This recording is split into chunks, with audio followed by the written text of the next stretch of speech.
Good afternoon, everyone. Today I'll be presenting an investment strategy for a client who has inherited £100,000. The goal is to recommend a portfolio that balances liquidity, growth, risk, and return. The client is seeking guidance on how to grow their inheritance while also having access to funds if needed for emergencies or opportunities. In this presentation, I'll walk you through the key investment opportunities, their risks, returns, and the reasoning behind the asset allocation strategy. As you can see, I've also listed the learning objective with the whole task, so explain the implications of the EMH, the efficient markets hypothesis, on investment decisions, and provide a detailed evidence-based portfolio recommendation for a client with 100,000, balancing liquidity, growth, risk, and return, which I've already mentioned. So, let's dive into it. The introduction. The client scenario, so the client has inherited £100,000 and seeks advice on how to invest it to achieve a balance of liquidity, the growth, the risk and return. Key objective, recommend a diversified investment portfolio explaining the risk and return characteristics of each asset class. To begin with, let's take a look at the client's primary goals, the investment goals and strategy. So, firstly, we have growth. The client wants to see their inherited £100,000 grow over time, so we'll be focusing on investments that have the potential for high returns. The liquidity, they also want to ensure that some portion of the funds is readily accessible in case of an emergency or an opportunity does arise. And the risk tolerance, the client has a balanced approach, looking for growth but not willing to take on excessive risk. Based on these goals, we can recommend diversification as the investment strategy, as well as the long-term focus. By spreading the investments across various asset classes, we reduce the overall risk and aim for a stable long-term return. The portfolio will be structured with the following allocations, as seen on the right there. 40% in equities, also known as stocks, 40% in bonds, also known as fixed income, the 10% in real estate, REITs, and 10% in cash or cash equivalents. This structure will help us balance the potential for growth with safety and liquidity.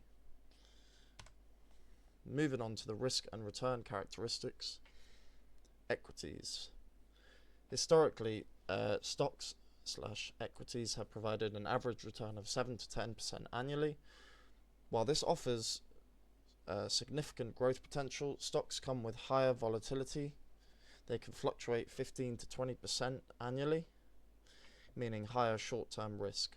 However, over the long term, the growth potential is very strong. For example, the S&P 500 has returned about 9% per year over the last 50 years. Bonds, also known as fixed income. Bonds are more stable, typically yielding 2 to 5% annually with lower volatility, typically around 3 to 8% of volatility. Government bonds tend to be safer, although corporate bonds offer slightly higher returns but carry more risk. Moving on to the real estate.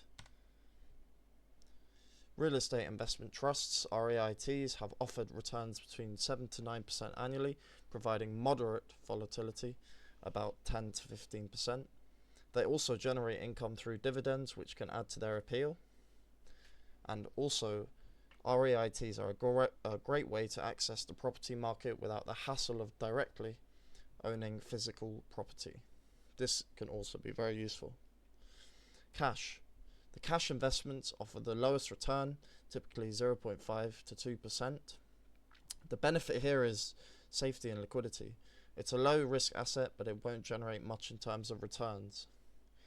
Each asset class has its own balance of risk and return, and our goal is to allocate the £100,000 in such a way that we can achieve growth while minimizing the risk overall.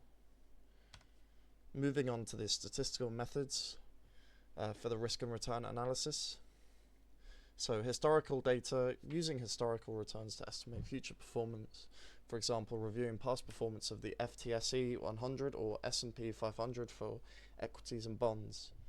Also, standard deviation is a very useful method for the risk and return. A measure of risk indicating the degree of price fluctuations. A higher standard deviation indicates higher risk. Example, the equities with 20% volatility, also known as standard deviation, carry higher risk than bonds with 5% volatility. Another very useful method is the Sharpe ratio, which measures the risk-adjusted return. A higher Sharpe ratio indicates a better return per unit of risk. And then there, as you can see, we also have listed the Sharpe ratio. Sharpe ratio equals the return of asset minus risk-free rate divided by the standard deviation. And then there is an example as well, which I won't dive into too much. Moving on, the EMH. What is EMH? Efficient Markets Hypothesis. The efficient market hypothesis, alternatively known as the efficient market theory, is a hypothesis that states that share prices reflect all available information and consistent alpha generation is possible. The core idea of EMH is that all available information is already reflected in stock prices, meaning it's impossible to consistently outperform the market through stock picking or market timing, which we will get onto. In other words, active management, picking stocks or timing market movements is unlikely to generate higher returns consistently. EMH supports the idea of passive investing. And then there are three main forms of EMH. We have weak form, prices reflect all past prices. Semi-strong form, prices reflect all publicly available information. And then we have the strong form, prices reflect all information including insider knowledge. And so for this reason, diversification is key, and as it helps ensure that your portfolio is capturing the overall market return, minimizing individual stock risk. Additionally, market timing is ineffective within this, as short-term price movements are random and difficult to predict. Moving on to the implications for investment decisions. So we have active versus passive management, which was talked about in the last slide. EMH suggests that passive management is more effective because markets are inefficient and it is difficult to predict stock movements with the diversification. According to EMH, diversification is key to capturing market returns without taking on excessive individual stock risk. So we talked about that in the last slide as well. And diversification and EMH are linked, very positively. And then lastly, we have the market timing. So EMH argues against market timing because short-term fluctuations are random and difficult to predict, which this is, high risk. Moving on to the tax implications of each investment. So firstly, we have the equities. If you sell stocks for a profit, the gains are subject to capital gains tax. The first £12,300 of gains are tax-free, but gains above this threshold are taxed at 10% for basic rate taxpayers and 20% for higher rate taxpayers. And also good to note that dividends are also taxed through the first, although the first 1,000 is exempt. Moving on to the bonds. Interest from bonds is taxed as income at your marginal tax rate, which can be anywhere from 20% to 45%. And then in the UK government bonds are typically taxed at a lower rate than corporate bonds. Moving on to the real estate, the REITs, dividends are subject to income tax, and capital gains are also subject to CGT when you sell shares for a profit. Lastly, moving on to the cash. The interest earned on cash investments is taxed as income, but it's typically taxed at a lower rate than bond or equity income. So that there is the overall, tax implications of each investment that we are looking at. So here it is, the recommended portfolio that has been constructed.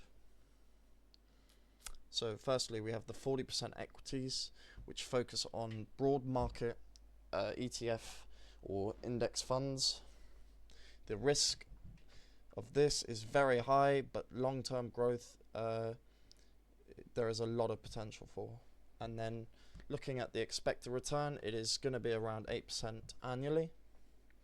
Moving on to the bonds, so we have 40% of the bonds have been allocated, a mix of government and corporate bonds for stability and income. Although the risk for this is low to moderate volatility, so not too bad. And then the expected return is 3 to 4% annually. Moving on to the real estate, so we've allocated 10% exposure to the real estate market through REITs, and the risk is moderate. And the expected return for these REITs are 7 to 8% annually. Moving on to the cash, we've allocated 10% cash or short-term cash equivalents for liquidity, the minimal risk, and expected return for this cash allocation is 1% annually. So, in conclusion, the diversified portfolio balances the risk of different asset classes while aiming for steady growth over time. The EMH suggests that passive investing is more effective than active stock picking or market timing, and understanding the tax implications is important for optimizing returns. Overall, thank you very much for listening, and hopefully this has provided a more kind of informed decision for the client. And so yeah, thank you very much for listening.